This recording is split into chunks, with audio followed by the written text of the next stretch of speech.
दोस्तों नमस्कार। एनटीए से देश की सबसे बड़ी परीक्षा एजेंसी होने का तमगा छीना गया। नीट यूजी 2025 के एग्जाम पेपर का डिफिकल्टी लेवल बहुत ज्यादा परिवर्तित नहीं होगा। नीट यूजी 2025 के सिलेबस में आंशिक रूप से बदलाव होंगे। जो नीट यूजी 2025 का एग्जाम है वो सीबीटी यानी कंप्यूटर बेस्ड टेस्ट होने के बजाय पेन पेपर मोड पर ही होने की संभावनाएं हैं। इन सारी बातों पे आज विस्तार से चर्चा करेंगे। जी हां, एनटीए के पर कतर दिए गए हैं और अब सिर्फ एनटीए को कुछ एक एंट्रेंस एग्जाम्स का ही जिम्मा है। भर्ती करने वाली परीक्षाएं मतलब सीधी भर्ती परीक्षाएं एनटीए आयोजित नहीं करवाएगा। नमस्कार, मैं एम बलडोदिया अभिव्यक्ति के माध्यम से आपसे मुखातिब हो रहा हूं। आपको पता होगा राधाकृष्णन कमेटी की सिफारिशों के बावजूद 101 सिफारिशें, 36,000 से अधिक सुझाव और नीट यूजी 2024 का बवाल, इन सब के बीच देश भर में मांग उठी थी कि एनटीए का पुनर्गठन किया जाए, उसको रीस्ट्रक्चर किया जाए। बदलाव देखने को मिले हैं लेकिन बहुत देरी से। आइए इन बदलावों की समीक्षा करते हैं, कौन से परिवर्तन हुए हैं। नौकरियों की भर्ती नहीं करवाएगा एनटीए। 2025 से सिर्फ नीट जेई जैसे एंट्रेंस एग्जाम की जिम्मेदारी 9 बड़े रिक्रूटमेंट एग्जाम जो हैं वो एनटीए से वापस ले लिए गए हैं। अब ये दोस्तों 9 बड़े एग्जाम एनटीए से कौन से वापस लिए गए हैं, इनकी बात अपन करते हैं। आपको पता होगा भारत के शिक्षा मंत्री धर्मेंद्र प्रधान के कई सारे वक्तव्य और कई सारे बच्चों के दिल तोड़ देने वाले वाकये ये इशारा करते हैं कि इस देश की परीक्षा एजेंसी और देश की जो एजुकेशनल सिस्टम है, प्रणाली है, उसमें जरूर सुधार की गुंजाइश है। दोस्तों, नेशनल टेस्टिंग एजेंसी 2025 से किसी भी नौकरी के लिए रिक्रूटमेंट नहीं करवाएगा, अब सिर्फ एंट्रेंस एग्जाम ही करवाएगा। 17 दिसंबर को संसद में धर्मेंद्र प्रधान जो भारत के शिक्षा मंत्री, उन्होंने ये जानकारी दी। प्रधान ने कहा कि अब तक एनटीए 9 प्रमुख रिक्रूटमेंट एग्जाम आयोजित करवा रहा था और उससे वापस ले ली गई है। ये एनटीए के द्वारा जो आयोजित करवाई जाने वाली एग्जाम से वह वापस क्यों ली, तो नीट पेपर लीक जैसी गड़बड़ियों के चलते लिया गया फैसला। अब कौन से 9 प्रमुख रिक्रूटमेंट एग्जाम एनटीए नहीं करवाएगा, ये आप देखिएगा कौन से एग्जाम्स एनटीए के द्वारा आयोजित नहीं होंगे। Military nursing services recruitment exam, national highway authority of India recruitment exam, all India council for technical education recruitment exam AICTA, Navodaya school Samiti recruitment exam, annual refresher program in teaching, Delhi high court senior personal assistant and personal assistant exam, national horticulture board recruitment exam, JNU Jawaharlal Nehru university recruitment exam, national institute of technology non teaching post recruitment exam, ये सब जो है वो NTA नहीं करवाएगा। 4 बड़ी जानकारियां NTA को लेके। मैं लास्ट में नीट यूजी के सिलेबस और पेपर पैटर्न और उसके डिफिकल्टी लेवल पे भी आऊंगा। धर्मेंद्र प्रधान ने एनटीए को लेकर 4 और जरूरी बातें बताई। Common university entrance test CUET साल में एक ही बार करवाया जाता रहेगा। 2025 में एनटीए का पुनर्गठन किया जाएगा। कम से कम 10 नए पद बनाए जा रहे हैं, नए रिक्रूटमेंट किए जा रहे हैं, नए पोस्ट क्रिएट की जा रही हैं।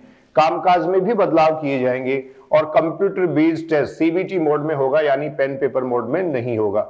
NEET UG exam computer based mode में। अच्छा, कंप्यूटर बेस्ड मोड में कहने का इन्होंने घोषणा तो कर दी एक तरीके से, लेकिन ये काफी प्रैक्टिकल अभी दिखाई नहीं दे रहा है।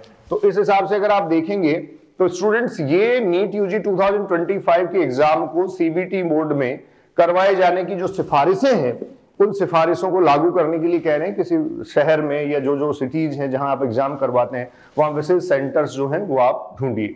14 लोगों की गवर्निंग बॉडी एग्जाम सेंटर से लेकर क्वेश्चन पेपर सेट करने का काम जो है वो एनटीए के जिम्मे ही है।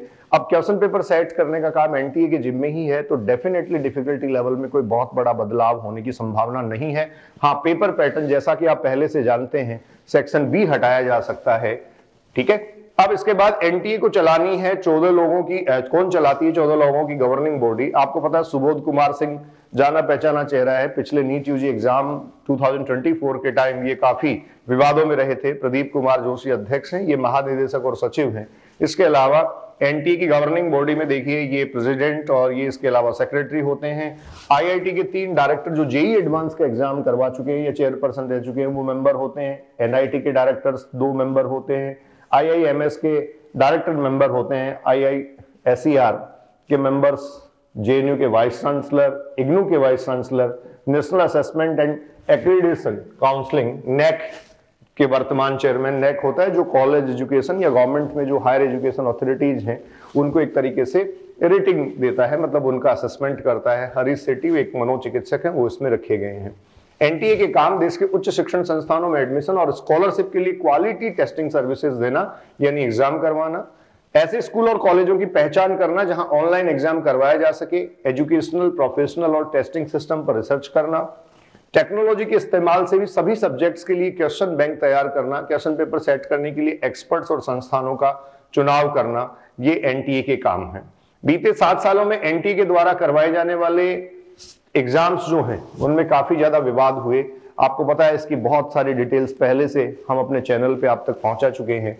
और मिसाल के लिए अगर आप देखें तो NEET UG 2019, JEE mains 2020, NEET UG 2020, NEET UG 2020 और इसके अलावा JEE mains 2022, JEE mains 2024, NEET UG 2024, ये सबसे ज्यादा जो है वो आपको पता है हंगामे वाली बातें रही। सबसे ज्यादा हंगामा नीट यूजी 2024 की पेपर की धांधली को लेकर हुआ, 5 बड़े आरोप लगे और ये सारे आरोप आपको पता है। अब कौन से एग्जाम एनटीए करवाने वाला है, मैं आपको उस पर लिया चलता हूं। कौन से एग्जाम एनटीए आयोजित करवाएगा? सिर्फ एंट्रेंस एग्जाम, जो हायर एजुकेशन के लिए एंट्रेंस एग्जाम्स हैं बच्चों, वो ही एनटीए आयोजित करवाने जा रहा है। बाकी एग्जाम एनटीए से वापस ले लिए गए हैं। देखिए ये एग्जाम्स हैं, आप सबसे पहले देखेंगे तो आपके सामने ये आ रहा है कॉमन यूनिवर्सिटी टेस्ट, सीयूईटी, जो देश भर की यूनिवर्सिटीज में एडमिशन टेस्ट होता है। Joint entrance exam JEE, national eligibility test UGC NET, national eligibility cum entrance test NEET UG और NEET PG, common management cum admission test CMAT, Indian institute of foreign test, माफी चाहूंगा, foreign trade IIFT, national institute of fashion technology entrance exam NIFT, joint entrance exam in management admission test JIPMAT, all India Ayush post graduate entrance exam AIAPGET, Indian council of agriculture research ICAR, national council of hotel management entrance exam, joint counselling of scientific and industrial research, joint UGC net और Delhi university entrance exam. तो इस तरीके से NEET UG के exam को लेकर जो बड़े अपडेट हैं वो ये हैं। लोकसभा में धर्मेंद्र प्रधान जी ने 2025 में सीबीटी मोड पर पेपर करवाने के संकेत दिए हैं, लेकिन संभावना काफी कम है क्योंकि ऐसे सेंटर्स तलाशना और उनका एग्जाम करवाया जाना अभी तक काफी डिफिकल्टी भरा लग रहा है। तो इस साल पेन पेपर मोड पर एग्जाम होने की संभावना बहुत अधिक है। सिलेबस में आंशिक रूप से बदलाव किए जा रहे हैं क्योंकि जो सिलेबस नई एनसीईआरटी के हिसाब से बच्चे ढूंढ रहे हैं वो कोरोना के चलते एनसीईआरटी में कट किया गया था। मतलब 11th और 12th सीबीएसई का सिलेबस वो था। 2024 में आपको पता है एनएमसी ने एक सिलेबस रिलीज किया था, मुझे लगता है उसमें कुछ आंशिक फेरबदल की संभावना जो है वो देखने को मिल रही है। एनटीए ही पेपर सेट करेगा, पेपर एनटीए ही तैयार करेगा, इसका मतलब उसके डिफिकल्टी लेवल में बहुत बड़ा बदलाव होने की कोई संभावना नहीं है। तो बाकी एनटीए के जो अपडेट्स हैं उन पर नजर बनाए रखते हैं, इसी तरीके से जुड़े रहिए। एनटीए में सुधार की बहुत गुंजाइश है। हमने मौके बेमौके हर एक मुद्दे को बहुत तथ्यों के साथ आपके सामने रखा है और बच्चों के हित के लिए हर एक बात को पुरजोर तरीके से, प्रखर और मुखर तरीके से उठाया है। आगे भी यूं ही चलता रहेगा। मिलते हैं जल्द ही। बहुत बहुत धन्यवाद। नमस्कार।